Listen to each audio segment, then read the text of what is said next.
এখানকার এই ঐতিহ্যবাহী আমাদের আস্থার জায়গা মন্দির অনেক দিন ধরে অবহেলিত ছিল।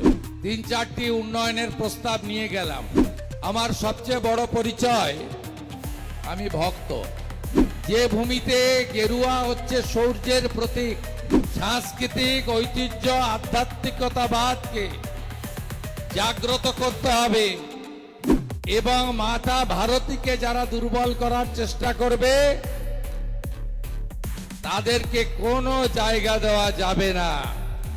আমাদের শিখা, আমাদের টিকা, আমাদের তুলসী, আমাদের ধুতি, আমাদের হরে কৃষ্ণ মন্ত্র, এটাকে জাগ্রত রাখার কাজ আপনাদের করতে হবে। এখানকার এই ঐতিহ্যবাহী আমাদের আস্থার জায়গা মন্দির অনেক দিন ধরে অবহেলিত ছিল। 3-4টি উন্নয়নের প্রস্তাব নিয়ে গেলাম। আমার সবচেয়ে বড় পরিচয়, আমি ভক্ত। আমাকে সেবা করার সুযোগ তারা দিয়েছেন, আমি সেবা করব, সেটা কথায় নয় কাজে। আমার যিনি নেতা, বিশ্বের সর্বশ্রেষ্ঠ নেতা প্রধানমন্ত্রী নরেন্দ্র মোদীজি, তিনি আমাকে শিখিয়েছেন বিকাশ এবং বিরাসত, অর্থাৎ উন্নয়ন এবং ঐতিহ্য। আমাদের এই পশ্চিমবঙ্গ ভূমি শুধু কালচারাল সিটি নয়, এটি আধ্যাত্মিকতাবাদের এক শ্রেষ্ঠ ভূমি, যেখানে প্রভু শ্রী চৈতন্য দেব, ঠাকুর রামকৃষ্ণ দেব এবং যুব সন্ন্যাসী স্বামী বিবেকানন্দের ভূমি। যে ভূমিতে গেরুয়া হচ্ছে শৌর্যের প্রতীক, যে ভূমিতে মঠ মন্দির আচার সংস্কৃতি আমাদের সবচেয়ে বড় শক্তি, যে ভূমি থেকে ঋষি অরবিন্দর মতো রাষ্ট্রপুরুষ গোটা দেশকে পথ দেখিয়েছেন,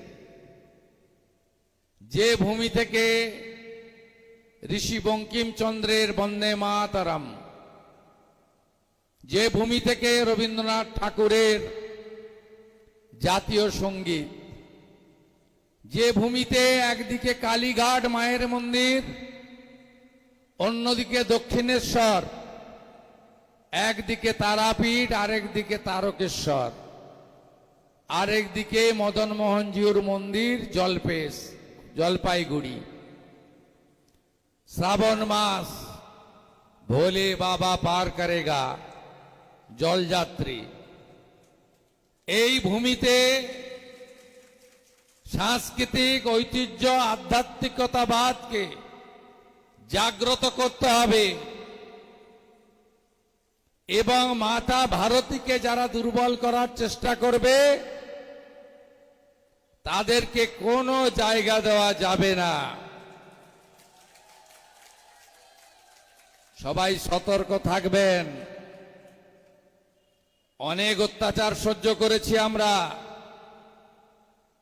কখনো মুঘল, কখনো পাঠান, হানাদাররা মন্দিরগুলো ভেঙেছে, জোর করে ধর্ম পরিবর্তন করেছে, সংস্কৃতি সভ্যতাকে ধ্বংস করেছে। তারপরে ব্রিটিশরাও একই কাজ করেছে, সনাতনীদের মধ্যে বিভাজন, বিভীষিকাময় দেশভাগ। সনাতন হওয়ার জন্য কোটি কোটি পূর্ব পাকিস্তানের বাংলাদেশিকে এক কাপড়ে এপারে আসতে হয়েছে শুধু ধর্ম রক্ষা করার জন্য। আমাদের শিখা, আমাদের টিকা, আমাদের তুলসী, আমাদের ধুতি,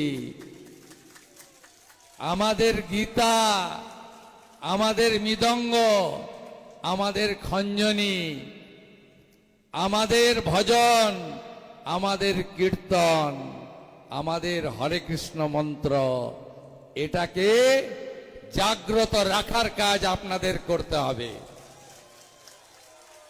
সবাই ভালো থাকবেন। আমি এই ঐতিহ্যবাহী শতাধিক বছরের প্রাচীন এই আস্থার জায়গাকে নবরূপে সজ্জিত করব। আমার যে রাজনৈতিক গুরু তার নাম নরেন্দ্র মোদীজি। তিনি 500 বছরের স্বপ্ন পূরণ করে অযোধ্যায় ভগবান রামচন্দ্রের মন্দির বানিয়ে দিয়েছেন। আদি গুরু শঙ্করাচার্যের কেদার ধাম বদ্রীধাম নবরূপে সজ্জিত। বাবা মহাদেবের বেনারস কাশীধাম নতুন রূপে সজ্জিত। উজ্জয়িনী মহাকাল নবরূপে সজ্জিত। এ বাংলাও সেজে উঠবে, এ মন্দিরও সেজে উঠবে।